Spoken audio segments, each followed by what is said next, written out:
too many of us, and I've sat on the fence, we're unhappy where we are, either in our job, in our relationship. And at the end of the day, we're all self-powered. It's all about our choice. This is the Insurance Technology Podcast, where we bring interesting people from across the insurance ecosystem to discuss and debate technology's impact on the industry. Join us each episode for insights and best practices from industry stewards and tomorrow's innovators. Now, here's your host, Reid Holsworth. Welcome to the Insurance Technology Podcast. I'm your host, Reid Holsworth. In this episode, I'm going to be interviewing Deb Smallwood. Now, I've known Deb for many years, and a lot of you listening to this have known Deb for many, many years. She's done a lot for this industry and is an industry icon. In the last few episodes, I've been talking about getting into leadership more. Now, this episode's going to be a little bit different. We're going to go really deep into leadership, but with Deb, we're going deep into women in leadership and diversity in leadership and why that's so important in the workplace. Now, Deb's doing a lot around that, so stay tuned. Really great. You're really going to enjoy it. Joining me today is Deb Smallwood. Deb is the creator and founder of SELFPOWERMENT. Welcome, Deb. Thank you, Reid. It's great to be here. It's awesome. Well, Deb, we've known each other for a number of years. We got a lot to catch up on because it's been a bit since we've talked. I'm really looking forward to this. But before we get into all the work stuff, everything you've been up to since we've last met, let's get into Deb Smallwood. Where'd you grow up, Deb? Tell us a little about yourself. Yeah, I'd love to. I grew up in New Hampshire. I'm still living in New Hampshire on the seacoast in Dover, New Hampshire. Really close to Boston, close to the ocean, close to the mountains. It was a great community, a great place to grow up and even raise my daughters and now be in semi-retirement mode as well. That's awesome. That's awesome. What was your family life like? How was that growing up? What did the parents do? Tell us a little about that. Yeah, that's a great question. We were I was a second generation American. All four grandparents came over through Ellis Island from Greece. Oh, wow. So we were a Greek American family, right? We had the Greek culture, the cooking, the church, the Greek community within the Dover, New Hampshire community. And our family was filled with love and tradition and mother, father, grandfathers that really didn't talk and communicate very much. They were just the traditional Greek, grumpy old men. But lots of sisters, still close with my sister, and lots of aunts and uncles and cousins. So if you ever saw my big, fat Greek wedding, that was my family, right? Happiness and joy and just loving life. Wow, that's awesome. That's really cool. So what kind of stuff were you into as a child? Like, what was your favorite activity? What was little Deb Smallwood into? I love to play. I love to play dolls. I love to play Barbie and little baby dolls. I love to play Office. So when I go to my grandmother's house, she had a desk with a calculator and a phone and a stapler and paper. It was like a mini office. And I played Office, and we're talking 8, 10, 11 years old. Didn't know what an office or a business was. And I loved to just ride my bike and play outside. So I was a happy child, really, really happy child. Sounds like you had a great family environment, happiness by the ocean, by the woods and all the great things. Any role models from back then you want to call out?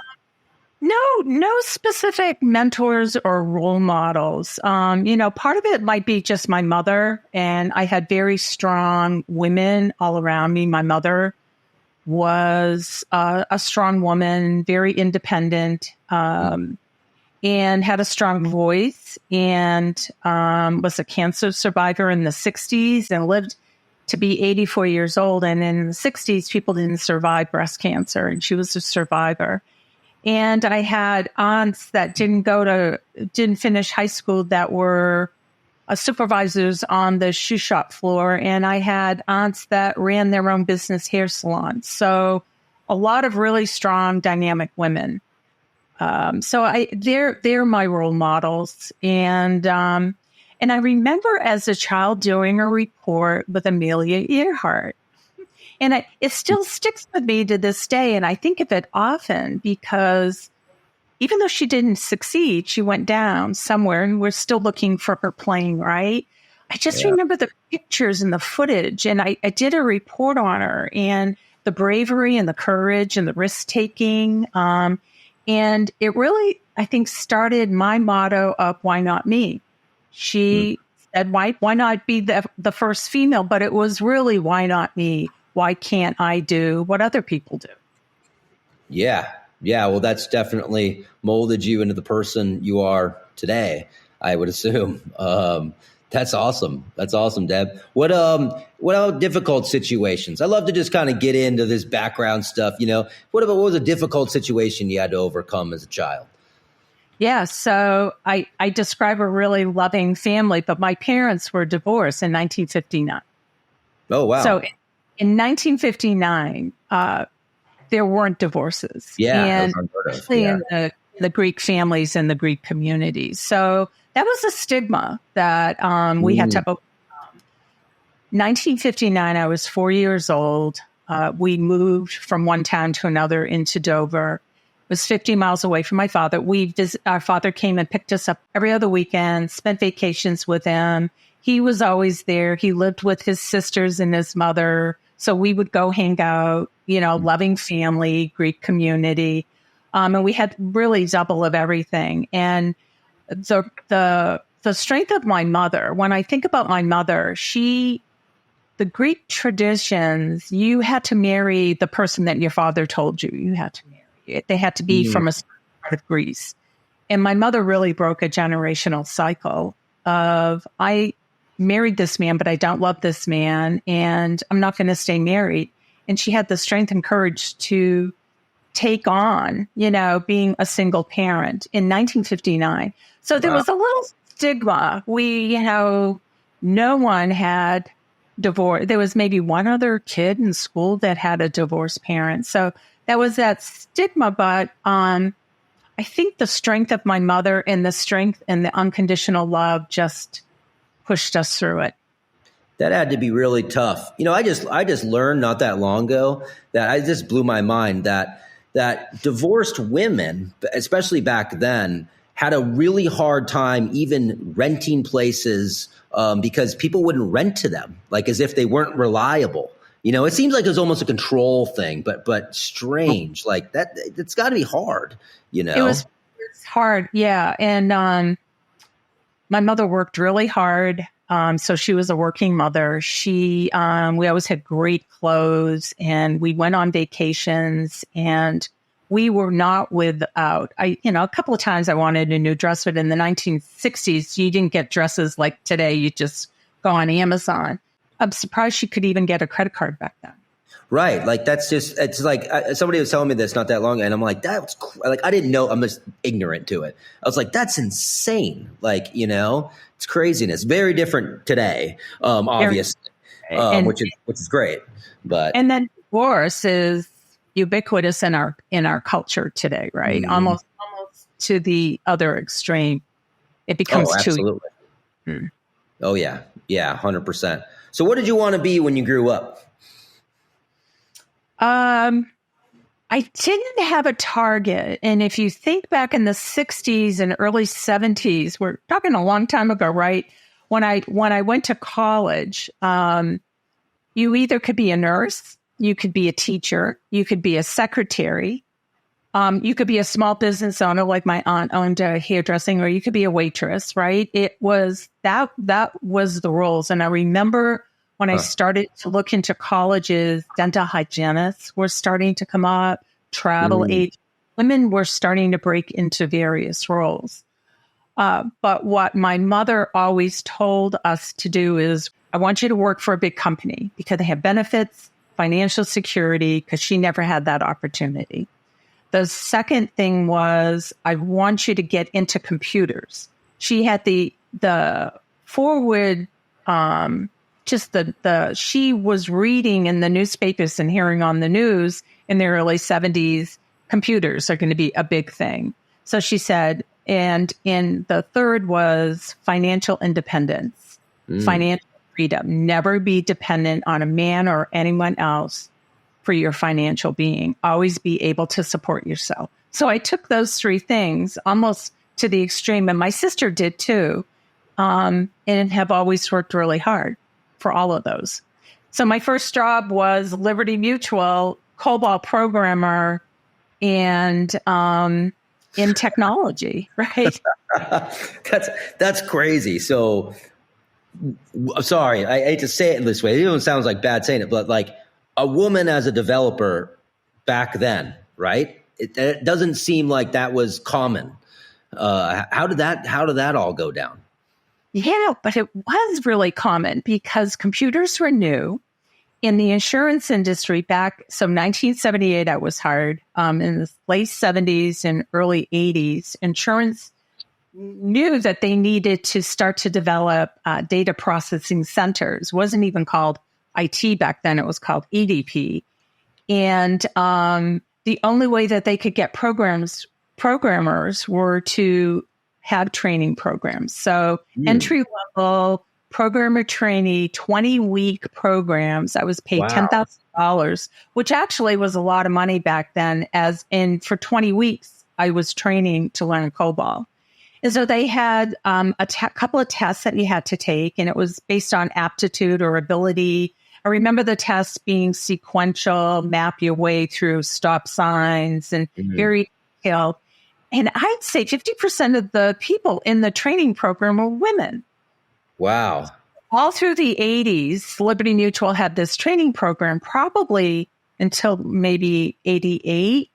And so hundreds and thousands of people came through the program. And when I think about the cubicles and the floors, back when I started, it was just desks. We didn't even have cubicles. 50% were women. That's wild. That's wild. It is wild. It's not like that today, which is interesting. It's like on the opposite direction, right? Right. Because it's become very technical because programmers were program analysts, were systems analysts. There weren't BAs. There weren't project managers. You did everything. You sat with the business. You developed the code. So it was different. And they were big, lofty systems or reporting. Yeah, it was. So it was different back then.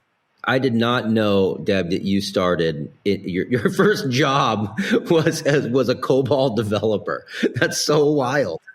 And my first assignment was in work comp, and Liberty Mutual had just rolled out the first work comp policy admin system in the country, and it actually was IMS, DC, and DB mainframe, and it actually allowed data entry of the application of the work comp. And you could it was online. Now, a lot of my peers coming out of the training program, there was just all batch reporting systems and statistical and financial. I was actually really lucky to be on something so powerful. And I accelerated really fast. I think in 19 years at Liberty Mutual, I had 13 promotions. So it was programmer, senior programmer, programming analyst, senior programming analyst, and systems analyst, and, manager, assistant director. But it was the growth in terms of technology and the opportunities were incredible. And what I'm really hoping for, and I know that we'll probably get into this, is how do we replicate what happened in the 80s? And all the new blood and the diversity that was in, how do we replicate that now with the beginning of AI? Yeah, totally. Right? Totally. Yeah. It's kind of the new frontier, if you will, in that way. It is. Yeah. Before we get into that, so how long did you say you were at Liberty Mutual for? 19 years. 19 years. Wow. So then where did you kind of end at Liberty Mutual, and then where did you go from there? Because I've like, just for the audience, like I met you obviously when you were at SMA. So I've only known you since then. But if you could catch me up to that point. That'd be awesome. Yeah. So what happened at Liberty was I always wanted to be a consultant. I was seeing the IBM engineers come in, and then we started having KPMG and Deloitte and some of the big consulting firms. And they were saying things that I was saying, but they were an outside influence. And I said, I want to be a consultant one day. And then it got to the point at Liberty that I knew it was time to go. As you move up, there's less and less movement. I was managing 150 people, managing all their policy admin, all their sales, big development, maintenance. And, there wasn't much more room. And I had such an accelerated career. I said, and my daughters were old enough where I could start to travel. So I called up the partner at KPMG and said, I'd love to join your firm. And I had an interview. They were starting a new practice called Information Risk Management in the Boston office. Got a job. I got like a 50% pay increase. So it was a no-brainer.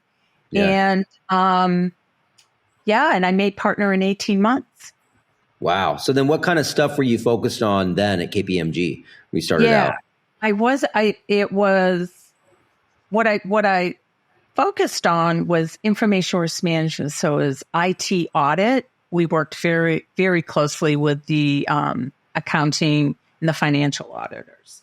And so I was on the audit side. And I learned to be a consultant, though. I learned to sell. I learned to write proposals. I learned to write deliverables. I learned how the bar in terms of perfection and spacing and look and feel and the whole, everything that goes into the package of being a consultant.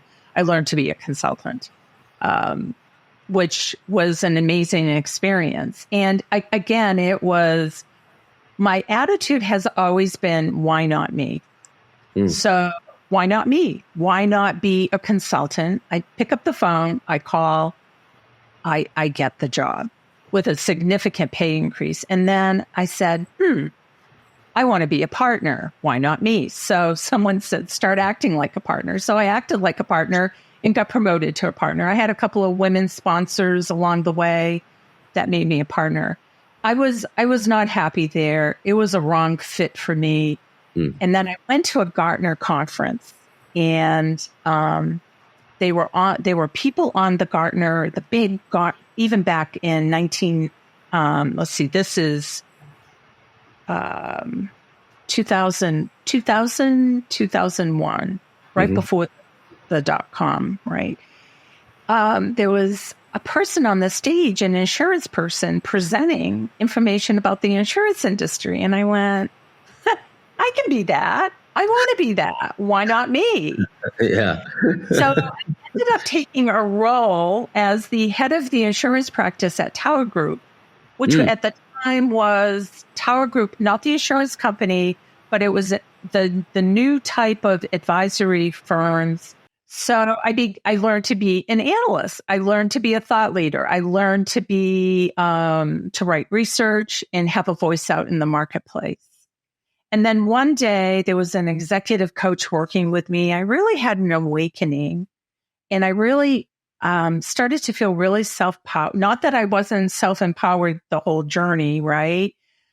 And I said, you know what? I can do this myself. I can start a business. So there were a couple of people that I started Strategy Meets Acton. At the time, it was Smallwood, Mikey and Associates, and we started it. Our anchor company was Insurance Company of the West. Started the company, became the chief transformation officer at the Insurance Company of the West. Helped them create some governance, project management, brought in a couple of big projects that were just running astray. I was able to execute and bring them, because I've always been able to execute projects and get things done. Got out of my non-compete for 1 year and then launched Strategy Meets Acton. So that's got into being a thought leader and an advisor. How long were you at Strategy SMA? Sorry. Yeah, SMA, 15 years. 15 years. Wow. 15 Wow. years, right. Self-funded. My business partners, Karen Furtado and Mark Brading, a lot of real sweat and tears and grind at the early years, right? And built our brand. Really proud of that accomplishment. It was great working with them, like-minded people, wonderful customers, hit the market right at the right time, and then sold it in the middle of. I know. That's what's crazy. It's like last I talked to you, it's like, oh, yes, we sold the business to Resource Pro. Now I'm at Resource Pro. And now it's like, now I'm doing something else. Wow. Yeah, before we get into that, like tell the audience, like some of the stuff you did. Cause I got to know you, many years ago when you're at SMA, like we were a customer of yours essentially. And, explain to the audience, like, what did you guys do? Like, what was the value that SMA brings to a customer? It was really about pushing the envelope in the thinking and the innovation thinking at carriers and vendors, right? And connecting carriers and vendors. So our customers were both. For the carrier side, we did a lot of strategy sessions with leadership teams. We did a lot of 20, 30 big transformational thinking. We wrote research that showed the trends and the patterns happening in the industry and trying to explain some of the shifts and changes, how technology could enable change. We had a big voice around innovation, digital, and customer experience. So I'm going to really go back. We had a conference, I think it was 2012 was our first SMA Summit. And it was about 200 people. And we were defining mobile, data, social media, just really basic things back then, right? And you fast forward 12, 15 years, it might even have been 2008. We were doing that. We wheeled in 100 iPads for people to experience crowdsourcing. We were doing some really leading things there. So really about getting the industry to think differently about the business of insurance. On the vendor side, we worked with go-to-market strategies, did webinars, did a lot of strategy sessions, white papers, and things like that. Part of our overall business model was really to be a voice of influence and a voice to help really stretch the industry. And so it was just so much fun. Yeah, it sounds like it. I mean, you guys did a lot. What on the vendor side, what would you do with the vendors then, mostly? Yeah, so we had all the core vendors. We had Clyde, as you said. We even worked with you when at Canary, right? Mm-hmm. Yep, 100%.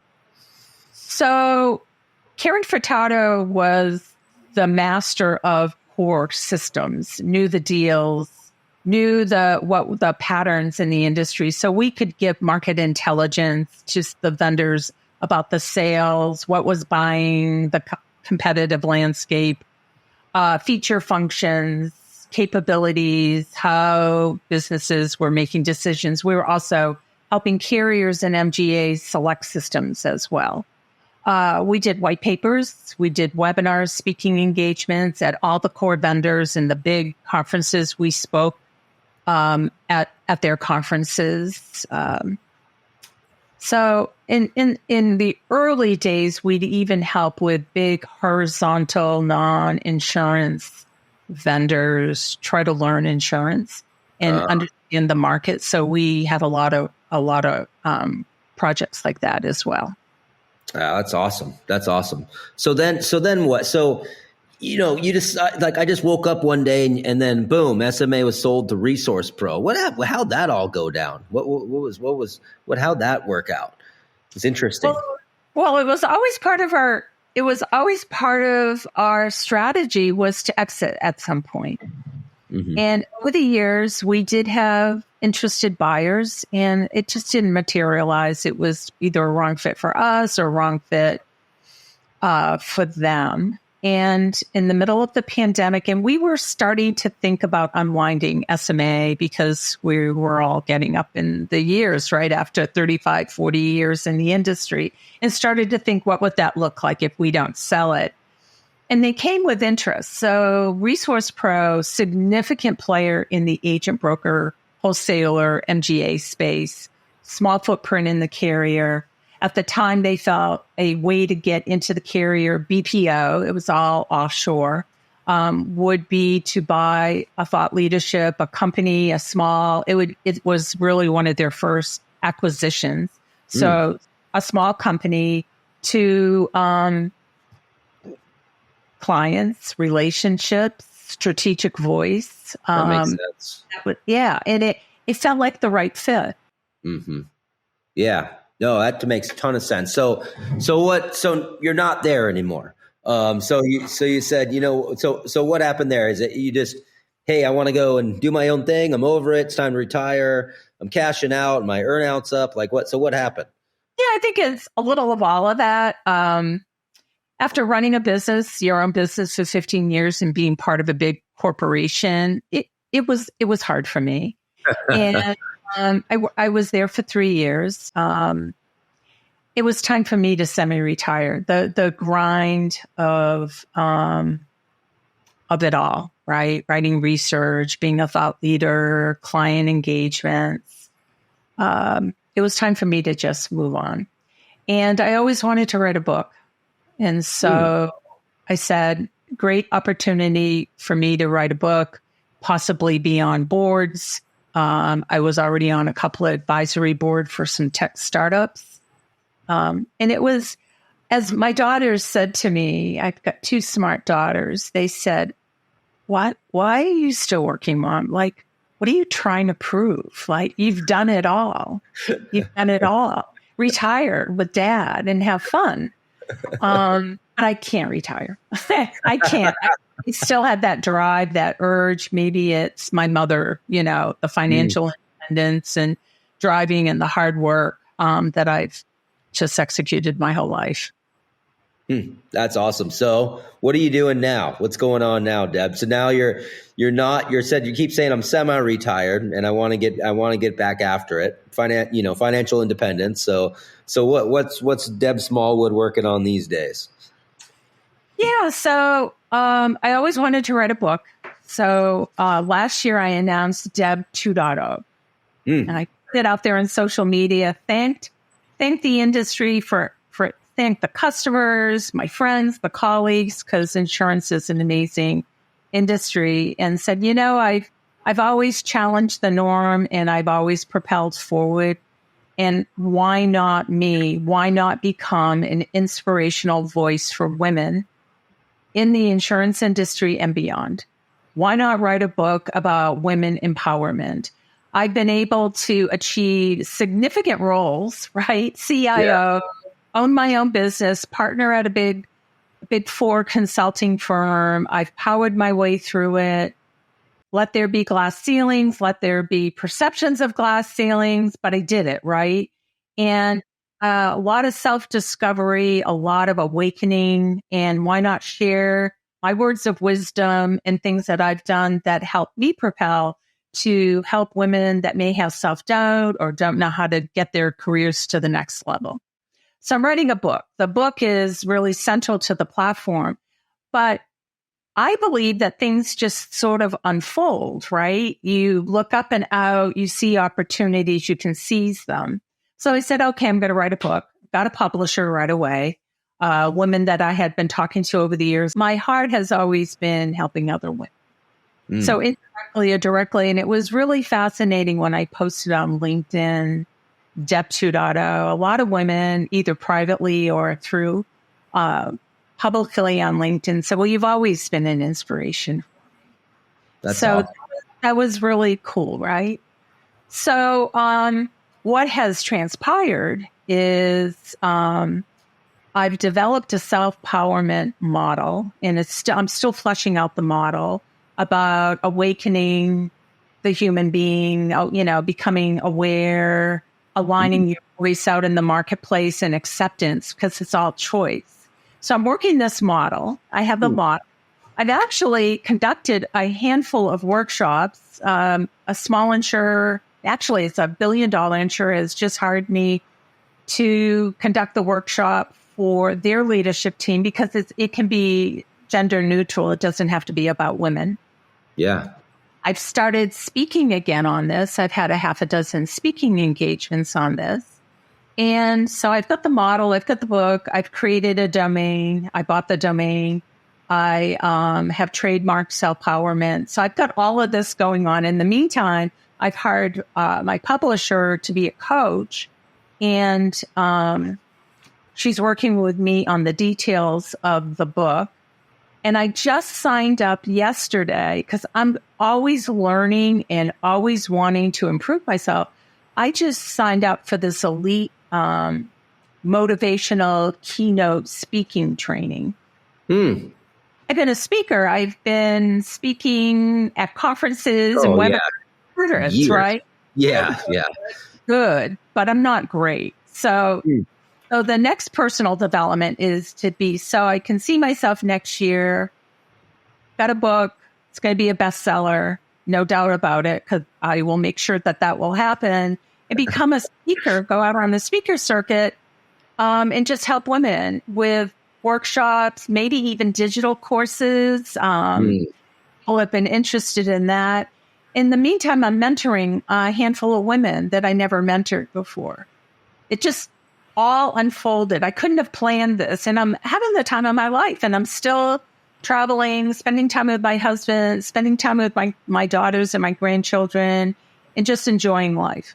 So it's wonderful. I'm blessed. That's a really awesome. I have a question. You said awakening the human. What does that mean? What does that mean to you? Yeah. Well, we are human beings. And so I think we have to start with, as a human being, there's the human part of us, which is our physical structure, our brain, our capabilities, our experiences, our voice. Are we a fast runner? What are our capabilities? Maybe what are our disabilities? But that's the human part. The being is your heart and soul. It's the intuitive. It's the wisdom. It's that wise woman or that intuitive thought that comes in. And when you can separate the two and you can take a breath and you can just really feel the present moment and just be with it, and then understand that you're a physical, and then the human being then goes and does human doing. Then we have roles, right? We're mothers, we're daughters, we're executives, we may be a claims adjuster, we're a lot of different roles, but that's not our identity. Our identity is really our human being. So it's really getting awakened in awareness of this, understanding and aligning this, I'm going this, but your human being, to the alignment of your voice out in the marketplace, because we can hear our voices, right? I can be a taskmaster, I can be a nurturer, I can be a controller, and really being mindful of that. And then accepting reality, accepting what is going on and making choices. Too many of us, and I've sat on the fence, we're unhappy where we are, either in our job, in our relationship. And at the end of the day, we're all self-powered. It's all about our choice, right? Where we spend our time and what we do. So the self-powerment model is really about empowering us as individuals, and making sure that we have stillness, we have clarity about who we are, we have focus, where our voice and where we play, and then we have choice. So what's really fascinating is I've interviewed 50 women in the last 6 weeks in insurance. Women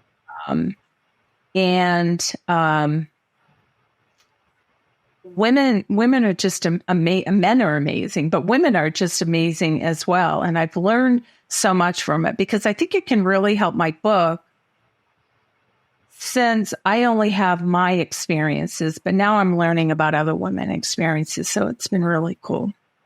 So they're helping me flush out, validate my self-powerment model, indirectly through the interviews. It's been incredible. Yeah. Do you think that everything is somewhat of a manifestation? What do you think about that? Oh, I do. Yeah. Oh, absolutely. So think about it. When I was at KPMG, I said I want to be a partner, and I became a partner because I lived it. I thought it. I visualized it. I shut my eyes. Right. I could breathe it and believe it, and believe 100%. In myself. Then I went. I want to be that Gartner analyst. And I became a Gartner analyst. I became a thought leader in the marketplace. I mean, it takes a little luck. It's opportunities, right? You have to seize them. You have to work hard. Oh yeah, you got to 100%, totally. Definitely a manifestation. Starting my own business with my business partners, selling. It was how that all played out. We had some expectations in terms of the agreement, and we talked about it. I put them on a board in front of me, and it just played out right to that. And they say that it's not wanting or driving, it's being with it and acknowledging that you already have it and be with it. So there's no barriers, and it is manifestation. This book, this journey, this platform is all unfolding. And then when things unfold in front of you like this with new opportunities, you're in the right space. So I know I'm writing a book, the self-powerment journey, for myself, for my daughters, for my granddaughters, for my legacy, right? To help women. But it's also, I'm going back to my mom who broke a generational cycle. And the courage that she had at that time, I can hear her voice through this. So there's a lot of passion and emotion why I'm doing this.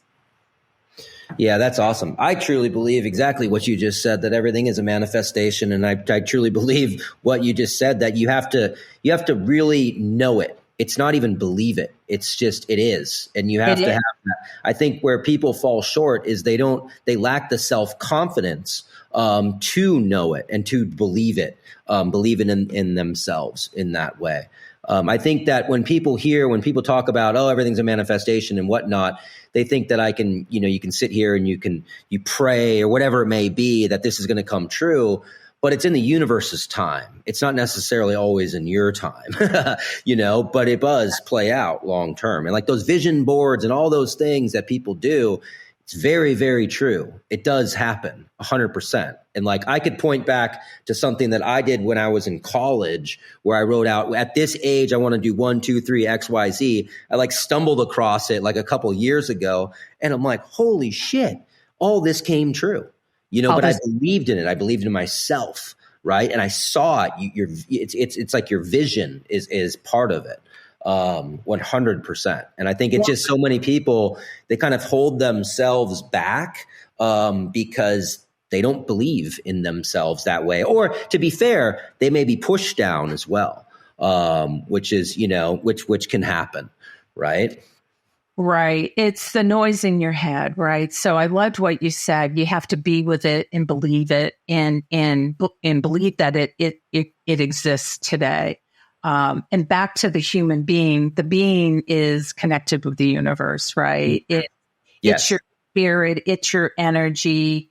It's not the noise. It's in your heart and soul, the answer to really tough questions, right? It's the wisdom that you have within. And when the manifestation, so the model that I have on self-powerment, a lot of it all started with the premise, I want to show women, it could be men too, right? But show women how to shut the noise in the head. How do you shut down the noise? And part of that is just being in the present moment.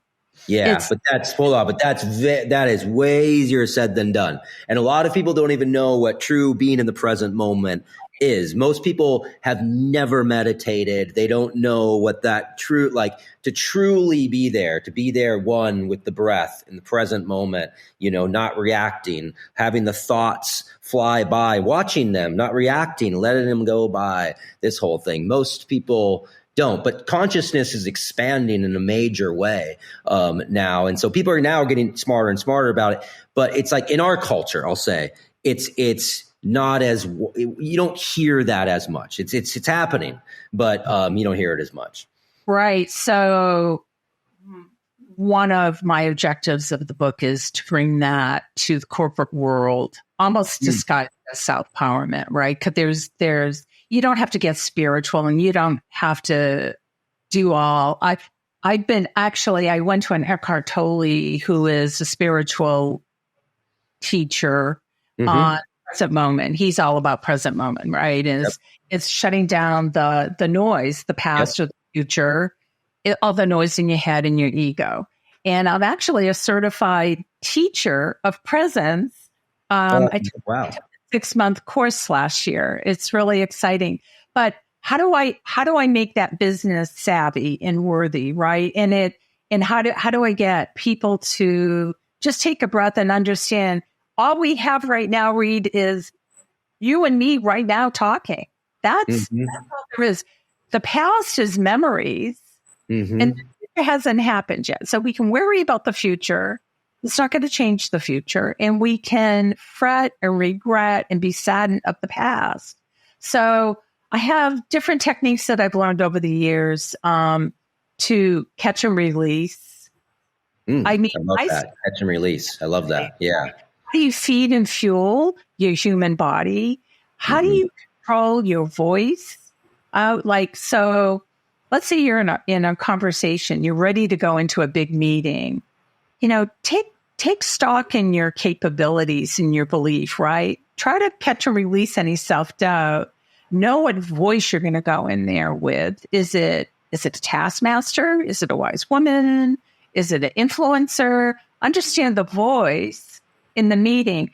And then in the meeting, and it happens to me still, sometimes I'll be in a meeting and I just, I lean in, the tough Deb comes out, the real taskmaster. What do you mean we're missing target dates? Or that tone.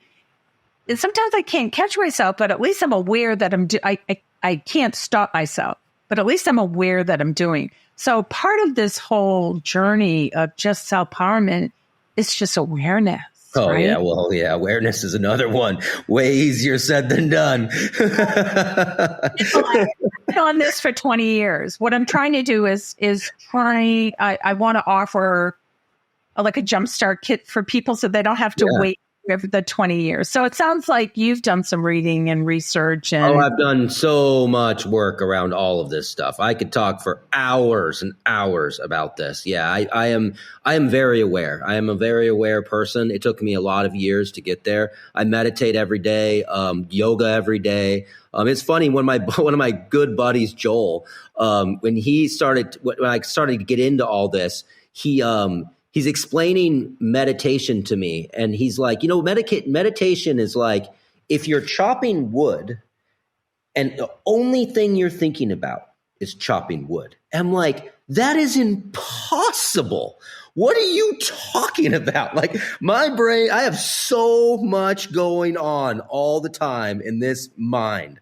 Like to quiet the mind enough to be able I'm just chopping, it's like blew my mind. I get it now, but that's impossible. And so no, I've done a lot of self work. I've done the hard work, and for a number of years. And I'm a different person because of it. And what's interesting, as you become actually aware and aware, true awareness, it's you start to see everything in a different way, and you start to truly understand what we're talking about through manifestation and whatnot. You start to shed things in life. You start to shed addictions and things, and not like I had really bad addictions, but there's things that you start to recognize and habits and stuff that we have as humans have learned over so many years, things that we need to, quiet the ego down on, right? And battling that wolf sometimes in ways, but also comforting it, and knowing that ego is there to protect you in ways. And so some of this, people that may be listening to this, like, this is some woo like shit. But no, it's very, very real. And in so many other cultures, this is part of life. And in our culture, it hasn't been so much, but it's getting there. Like, consciousness is growing in a major way, and you're seeing it. It's so yes, I've done a lot, and I truly believe in it. And I've seen so many lives change in a better way, just using some of these methods that you're talking about here. I think it's awesome. I love hearing this from you, and it does change. You become more aware, like, of a flower, or just or the cutting of wood, even if it's just for one swing of the axe that you actually experience it. It's for that moment. It's fulfilling, right? And that's where I just finally I'm just finally there, where you can shut your eyes and you can just feel joy, right? Yeah. It's not happiness, it's just peace. So how do you how do you quiet the mind? And even if it's just for 5 minutes at a time. So one practice could be, when you get into the car, you'll struggle with this one probably. Just sit there for 10 seconds and just breathe, right? Yeah. Every 10 seconds. Unless you're going in the emergency room. So, yeah, I love all of that. So the practices that I've had over the last 20 years, in addition to executive coaches and positioning to sell a business or run a business, packaging all of that up and just try. And my goal is to enlighten and inspire women to feel self-powered. That's awesome. So let's talk about, women in leadership and in insurance. Let's talk about women in insurance generally. I obviously, now what I do now, I know a lot of executives at the carriers. We'll talk, carrier side, brokers too, but yeah, a majority are, just kind of gut check. Majority are males, I would say. Right. And so obviously you're on a mission to help, with that. So talk a little bit about that. So it's really funny because in the 80s in IT, 50% of the programmers were women, right? I didn't know that. That's wild. Wow. Yeah. But what I saw was women drop out of the workforce to have families and make decisions, because being a working mom is really, really hard. And some women just decide to be a stay-at-home mom or have a different kind of career. So a lot of women do leave the industry in the earlier years. Then as you go up, and I felt this at Liberty, as you go up, there's less and less positions. That's the reality, that you're competing against others. And the hard truth is there are biases. And I've been in conversations, women don't see what men see and men don't see what women see. It's not that men are trying to discriminate against women. It's almost, I'm going to go back to generational cycle. It's in DNA and at a cellular level. So I'm blessed with grandchildren. I have a grandson. I had daughters. I had a lot of aunts and female cousins, right? So now I have a grandson, and I'm watching him, and I'm watching my son-in-laws too. But they're amazing men. But I'm just watching the male dynamic on the football field as a 10-year-old, and the camaraderie. And then I watch my granddaughters on the soccer field. The dynamics are just so different, and the network and the mean things that girls say to each other. It's just, we grow up differently. And girls can be very, very, very mean to each other. It's breaks my heart. Was it at 8 and 9 year old, what my granddaughters are hearing, and my daughters too, and me. I also think the rules of engagement are written in insurance 100 years ago. The role, the expectations. And so I think the rules of engagement, I think there is gender bias. And then on top of all of that, what I'm realizing is there's a lot of women that just don't want to go there. They just don't want to be part of the C-suite. And then I see a lot of women in the 50-year-old that I'm interviewing and talking to now that they're not my customers and I'm writing this book, people are opening up and women want to leave. Women want to start their own thing or start their own business. Mm-hmm. Right? Yeah. It was my viewpoint. Mm-hmm. So self-powerment is about empowering women to just make a choice. If you feel like you're not being valued, if you feel like you don't have a voice, if you feel you can't get promoted and you want to, then leave. Yeah, right. And leave. In today's world, there are choices. You can leave. It's not like back in the 80s when you had to work at a company because they had you couldn't get insurance. Remember, insurance was really difficult if you had a medical condition back in the 80s and 90s, and also the benefits and the retirement packages. But now people jump. So I think we have choices. Now. But I think it's a complex problem to solve and a complex reason, but there's a lot of competing, I think, factors. Does that, all make sense? Yeah, 100%. It totally does. Does. I think it just goes back to the confidence, though, of people to be able to do that. And it's because some people don't believe that there's choices, right? They don't know. And so I think by you enabling people in that way and seeing it and, letting them be, it opens that door. Exactly. And there are some women executives that do want to go to that C-suite, and it is self-confidence. It is noise in their head. It's all self-doubt. And if they can shake that and manifest, right? Be the part, play the part. One woman, I said to her, get out of the details, delegate that, stay strategic, be a big thinker. When you go into those meetings, don't be in the weeds. If you want to play at that level, be at that level, right? Yeah, it's so true. True. That's awesome. That's really cool, Deb. That's really, really, really awesome that you're doing that stuff. I got a couple questions on leadership for you, Deb. You're obviously a leader. What does being a leader mean to you? Wow. Being a leader in high school or in a club or in a company is such an important role. And you have so much influence and impact on so many stakeholders. It's like the most important role, right? Mm-hmm. And we all have different leadership styles, but fundamentally, you have an obligation to your company or the club or the church, right? You have an obligation to help them achieve their goals.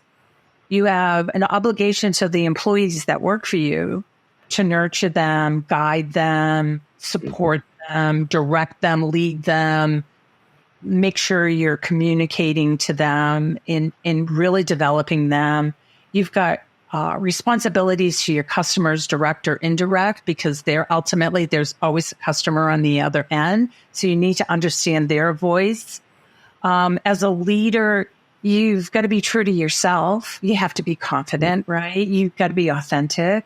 You have to really understand yourself and be able to know when to speak up and when maybe not to, what battle to fight.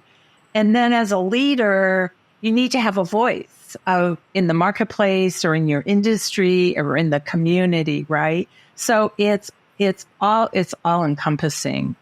It's looking at leadership. It's such a powerful role, and so many people struggle with it, right? When in your career did you realize that you were a leader? Very, very early. In high school, I was a natural leader. I was popular. I had a strong voice. I was confident. I was tall. and I could really carry myself. And I was a class officer. I was the secretary freshman and sophomore year, and I realized I was doing all the work. And I said, well, why not me? And I became the first woman class president at the high school. And we're talking 1971. First woman president. And I was a natural leader. I led, we had a different class trip. We had a big graduation party. I gave a speech at our graduation. I ran all the fundraising. I ran all the fundraising for the yearbook. I was in every club. I was a really good student. I was just a natural leader. I didn't know, looking back, I was really naive and I really probably didn't know what I was doing, but I think I was just a natural leader. What type of leader would you say you are?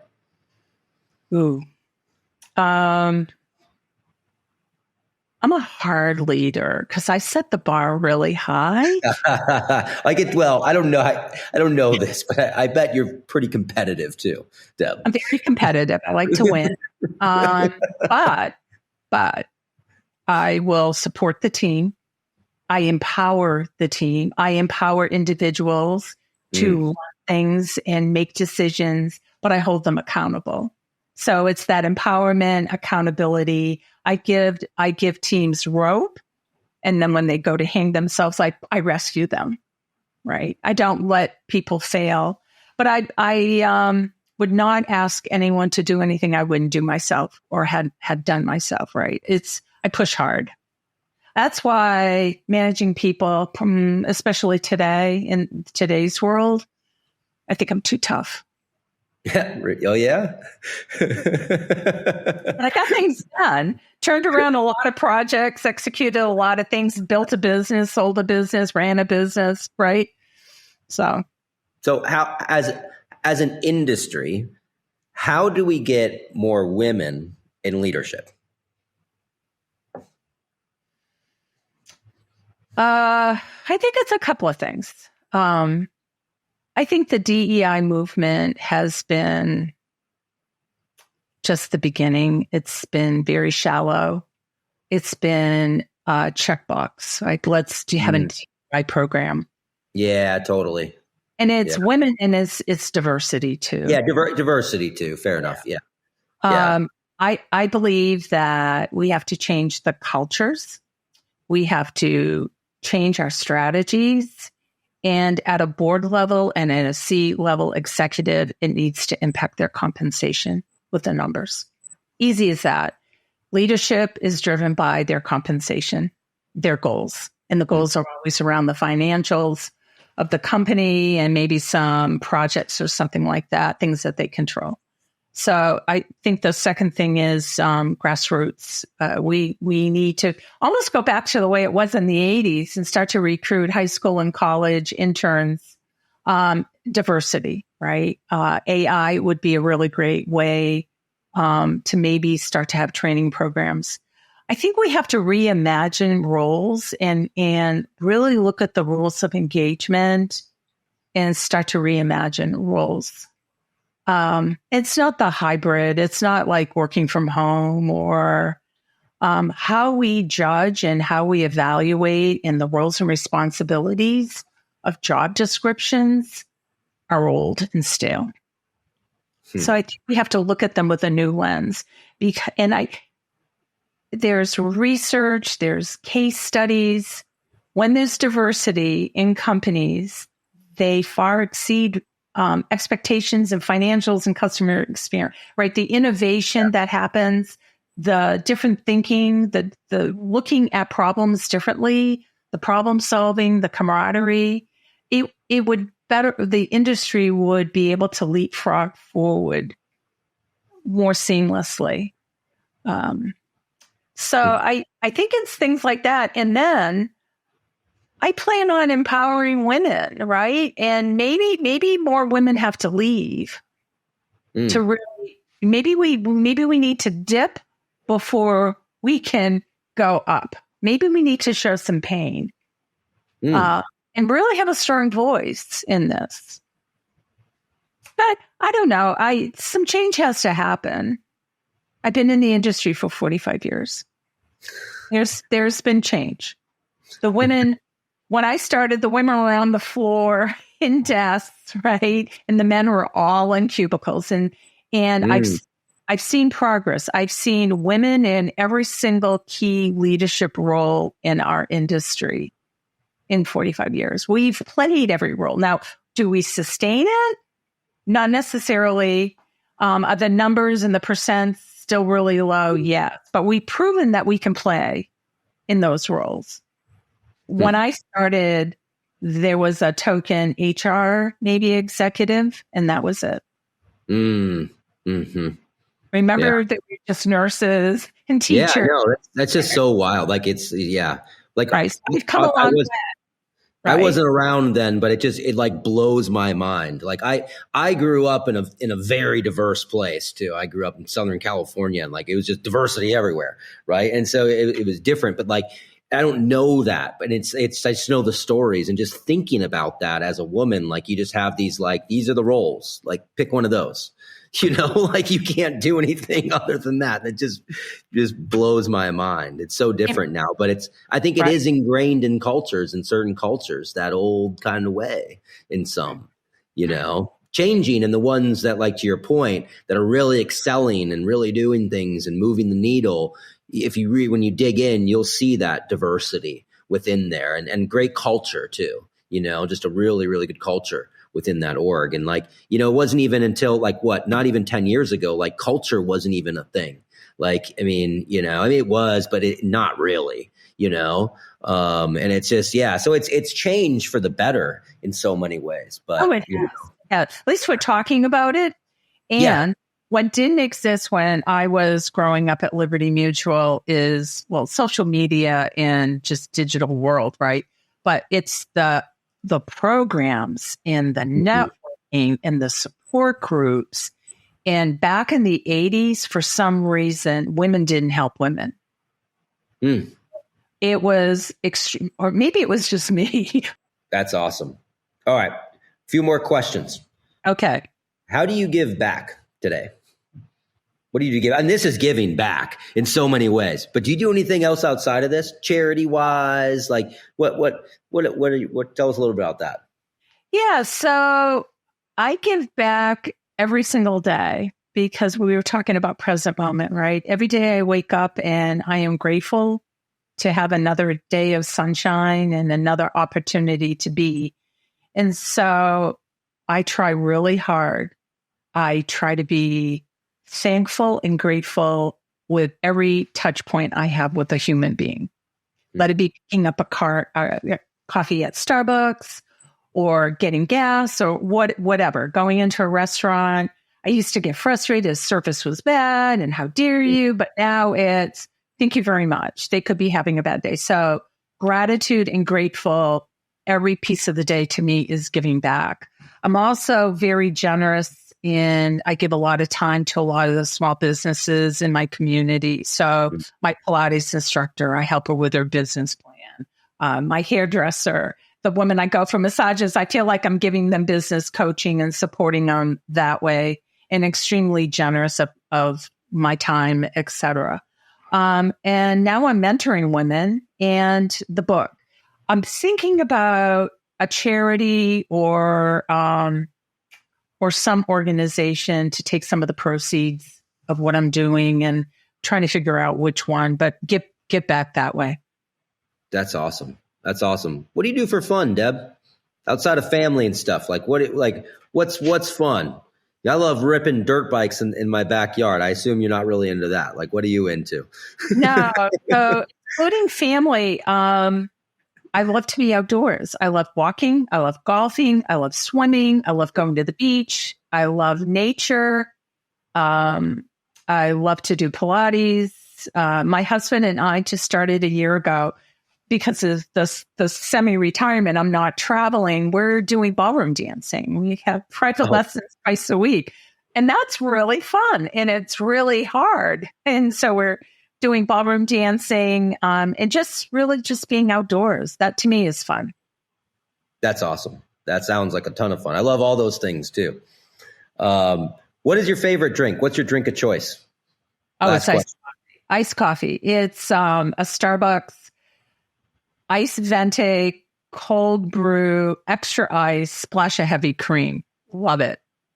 That's your jam. That's coffee, of course, caffeine, right? Last question. What words of wisdom do you have for the audience, listeners, really, today in terms of having an amazing career in insurance and technology? That's a big one. It's a big one. Words of advice to the listeners of a great career in insurance technology. What an amazing industry this is, right? The people, the product, how we get back to the economy and to our customers, right? And you can just look at my career and say, what an amazing career. And insurance provides incredible opportunities for everyone. And so my words of wisdom, and I mentioned this earlier, look up and out. It's all out there. And ask yourself, when you see an opportunity, ask yourself, why not me? And then tell yourself, you've got this. And then the third thing is just be with it. Believe in yourself and be with it. And just shut your eyes and smile and breathe and say, that is me. And seize the opportunities because they're all out there, especially with AI. It's going to open up all kinds of new projects, all kinds of learning, all kinds of different changes in our organization. Raise your hand and be in it. Do you have any tattoos, Deb? No, I don't. You should get a tattoo that says WNM. Why not me? Why not me? It's been my motto the whole time. That's what I wanted to write the book on. Why not me? And my publisher was like, it's a little limiting. She goes, that's your story. I go, okay. Why not me? Right? And I've given speeches on it, and people have come up and said, you're right. Why not me? Yeah, totally. And it's not why not me, a woman? It's just why not me? Period. Like Amelia Earhart, where I said, why not me? Why can't I be a pilot? Why can't I fly around the world? Totally. Yeah. Well, this was awesome, Deb. Thank you so much for doing this. This was really great. You're an industry icon, and you're everything you're doing now is awesome. Semi-retired doesn't really sound like it. Sounds like you're getting after it once again. So very, very cool. Thank you for joining us, and thank you for doing this. What a fun conversation. Thank you so much. I just love chatting with you. I miss chatting with you. So we'll definitely keep the dialogue going. Wow, Deb Smallwood. I've known Deb for a long time. I did not know that she started in this industry as a COBOL developer. It's freaking wild. And hey, the program that Liberty had to bring people in, and she said 50% of them was women. We don't see that these days. That's pretty cool. She was at Liberty for a long time, right? How long was she there? I forget what she said. She was at Liberty for 19 years. But what was shocking to me is I think she said 13 promotions over 19 years. That's crazy. That is wild. Wow. What a career. You brought it up around the programs, but Ryan started off at Hanover. It's just these programs that people got into the insurance industry. You don't hear about it as much anymore. Yeah, they must. I mean, they have to be still going on. But yeah, we don't really hear about that as much anymore. You know what I loved about what Deb was saying all the time? Why not me? Right? And I was like, you should get a tattoo. I'm like, Deb, you have a tattoo? You should get a tattoo. Because she kept saying it. But it's a really great saying. If you think about that, you really break that down. I mean, it's like, why not me? Just generally, just people in general. Like, and it just, gives you that drive. It's so simple, but so true. And she just lives her life that way. And it's very clear with all the success that she's had throughout her career. It works. Right? Yeah, I think it even takes it a step further when it does come from, a female leader. Because I think that there, how she had talked about, not feeling like you should be in the executive position.